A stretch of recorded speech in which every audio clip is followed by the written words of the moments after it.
আজকে আসলে স্পিচলেস যে আমাদের আমি তার একদিন আগেও এই বালাগঞ্জে আমি দেখেছি তো তার এই নির্মম এবং আমি প্রশাসনের যারা কর্মকর্তা আছেন তাদের প্রতিও আমাদের আহ্বান থাকবে যে এটা সঠিক তদন্তের মাধ্যমে তার সুবিচার যেন পায় এবং আল্লাহ তাআলা তাকে যেন জান্নাত দান করেন এবং আমাদের তার ফ্যামিলিকে আল্লাহ তাআলা যেন ধৈর্য ধারণ করার শক্তি দেন এবং ভবিষ্যতে যাতে এই এলাকায় এই ধরনের অপ্রীতিকর ঘটনা না ঘটে সেই জন্য আমি সবাইকে সচেতন এবং এই কমিউনিটি একে অন্যকে সহযোগিতা করার আহ্বান জানাচ্ছি।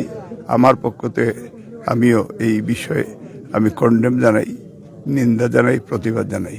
মহান আল্লাহ সর্বশক্তিমান আল্লাহ আমাদের সকলের সহায়। আসসালামু আলাইকুম ওয়া রাহমাতুল্লাহি ওয়া বারাকাতুহু।